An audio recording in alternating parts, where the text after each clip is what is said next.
Yeah, that was insane to see. Glad Nurk is all right. Never seen that before on the basketball court in the NBA game. I hope Draymond gets the help he needs. It's been incident after incident, so I know Draymond, and that's not, he doesn't. He hasn't been that way when I was around him and coming into the league. So hopefully he gets the help he needs and get back on the court and put all this stuff behind him. The great Draymond Green, bro, he needs help. I started last video talking about the demise of Golden State, so honestly I had no plans on talking about them at all. But after incident after incident after incident, it really forced me to talk about this team and specifically this Hall of Famer again. Draymond Green, he just got paid, and I mean paid handsomely this offseason. And even with all the greatness he brought to this dynasty over the years, look at his negative impact in just this early season alone. This season, Golden State is 7-5, 2 games above 500 when Draymond Green actually plays. We know he got suspended for 5 games for that Rudy Gobert incident. And Golden State, they're 3-6, 3 games below 500 in games in which he doesn't play. Draymond Green has played 15 games this year. He's been ejected in 3 of those games. They lost all 3 of those games. That's a fifth of his games. Golden State, even with everything he's put that team through, they went all in on basically Draymond Green this offseason. They traded Jordan Poole. They gave him another deal when he's clearly on the back nine of his career. The NBA and specifically Golden State, they've tolerated a lot of his stuff for years. And now I believe he's officially become more trouble than he's actually worth. Believe it or not, Draymond is actually having one of his more productive years, career highs and efficiencies all over the board. But the BS he's doing outside of the realm of just basketball, unfortunately overshadows anything positive.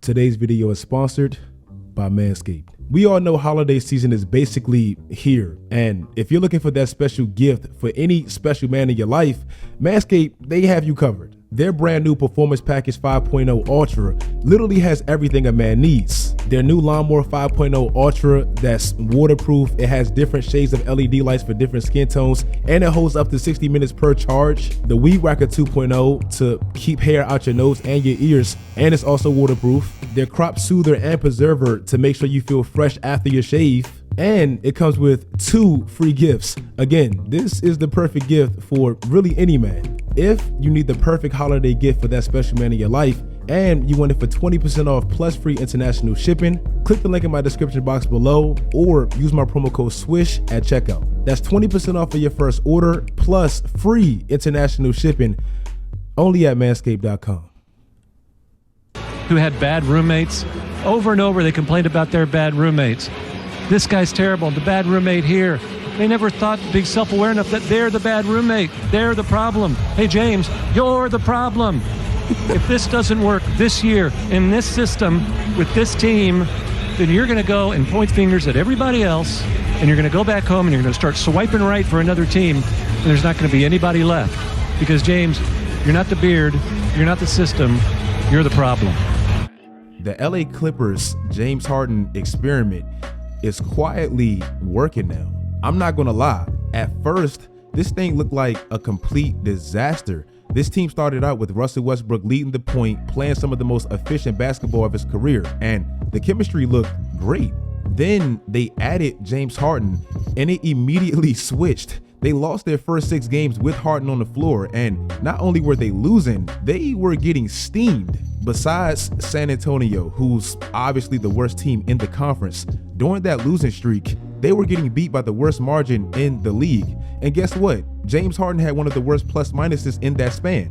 I gotta be honest, James Harden was clear low-hanging fruit, and it gave us all a reason to scratch our head about a move that seemed a bit unnecessary. But since then, and since Westbrook willingly agreed to come off the bench, they've been quietly cooking. Kawhi Leonard hasn't even missed a game all season, and we're like 20 plus games in. That doesn't even sound right, and maybe ultimately that's not a good thing, but in this span, look at what Kawhi's doing. For the season, Kawhi's averaging damn near 50, 40, 90 splits. The Clippers are currently now on a 6-game winning streak in which, in that span, Kawhi's averaging damn near 60, 52, 94 splits. Bro, that's insane. since that losing streak earlier in November, I want people to understand how quietly good the Clippers have actually been. Since that losing streak in like mid-November, you know what team has the best point differential in the conference? It's the LA Clippers. You know what player also has one of the best plus minuses in that span? Now it's James Harden. During this 6-game winning streak, they're top 10 offensively, they're top 10 defensively, they shoot the ball at an extremely high clip. You would think with Harden and Westbrook, they turn the ball over a lot, but they're bottom 10 in that category, and damn near all their key players are as efficient as they come, even Westbrook in his reduced role. So yeah, ultimately, do I trust this team? Absolutely not. But do we tend to judge stacked teams way too early? Yes, and we probably did that with them. And yes, they need more time. Speaking of more time, the Damian Lillard trade is working, but it's also another case of this thing is going to take some time. Dame recently said the scary part about the Bucks is the fact that they're one of the top teams in the league and there's still major growing pains. And to me, there's some truth to that. But also, some of the major concerns with this move is pretty glaring off the rip. They obviously lost one of the best perimeter defenders in the league, and now they have to rely heavily on their front court to make up for their weak perimeter defense. And so far, the switch of style and guards between a Dame and a Drew, it has taken its toll on what the Bucks used to be. Last year, this team was one of the best collective defenses in the sport. 4th best overall, gave up some of the lowest 2-point percentages in the league, one of the lowest field goal percentage, some of the lowest points. And look at them this year. The Bucks, they've never been a low bottom tier defensive team. That's literally never been their identity with a Giannis. But even with how bad or mediocre they've been defensively, their offense has clearly been elevated. Dame isn't having the year I think some people thought he would. Shooting wise, he's struggling, and a lot of his points now come from the free throw line.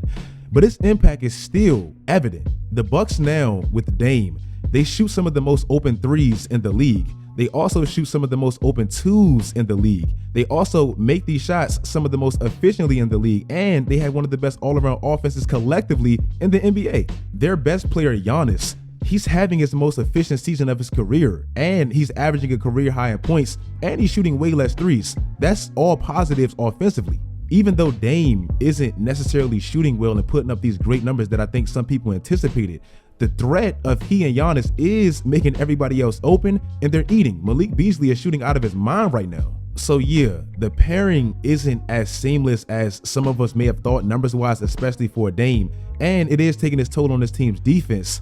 But the impact the duo has had on the Bucks collectively offensively has been evident, which a lot of us did anticipate. Victor Wembanyama, he's a great special talent, but he's still going to need a lot of help. The Spurs, they really don't have a valuable playmaker point guard to bring out the best in Wemby, and that's glaring. The spacing is pretty terrible on that team, so they shoot one of the worst percentiles from deep. And I know they're a young, inexperienced team and they just beat LA, but this team lost 18 straight games. 18 straight games, bro. Out of all their players that's actually getting minutes, none of them even shoot 50% from the field. They also shoot some of the most contested shots in the league. With Victor Wembanyama, a 7'4" tree, nobody even averages more than 5 assists. I know Wemby is talented, and of course they want to utilize every ounce of his ability, but I don't necessarily love how he's used right now. Currently, like 25% of his shots are basically at the rim. He's the tallest player in the league. Meanwhile, like 30% of his shots are threes. That eliminates his size advantage. Wemby is having a good rookie year. The defensive impact is clear, leading the league in blocks already. But a lot of his efficiency struggles, in my opinion, is because, well, he's not playing with high enough IQ players to get him the easy looks that his size commands. And the lineups, they're just funky right now. Obviously, nobody really expected this team to do anything. They still have deep developmental growing pain problems to get through. And this team, they're clearly still in lose now mode, even with a generational talent like Wemby. It's going to take time. The Cleveland Cavaliers, they're quietly in a pretty bad situation. We love a great Cinderella story in the NBA, but unfortunately, after that honeymoon stage wears off, you get hit with that reality check where you have to decide, what direction are we really going in? The worst one is no man's land. So can you actually compete for a chip, or should you rebuild to some extent to trend more towards that direction? Cleveland, after having a good regular season last year with a very disappointing first round exit, now they're damn near 500, and look at how nasty their situation is currently. Darius Garland and Evan Mobley, they're going to miss weeks with injuries. That's arguably their most important offensive piece and their most important defensive piece. Their offense, it's already been bad this year. One of the worst shooting teams from deep. It feels like all their key players are having down years shooting wise. Their offense isn't balanced, where I believe it's way too Mitchell Garland centric. Their assist numbers are terrible. I don't think Evan Mobley can properly develop because honestly, it's just way too much Donovan Mitchell. Think about it like this. Donovan Mitchell is shooting the 4th most shots a night.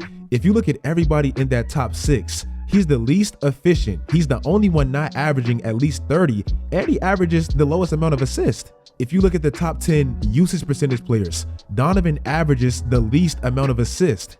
D. Mitch isn't playing bad. He's hooping, but he's clearly not a #1 option on a championship team. And look at their situation and why figuring out what exactly they are is so pivotal right now.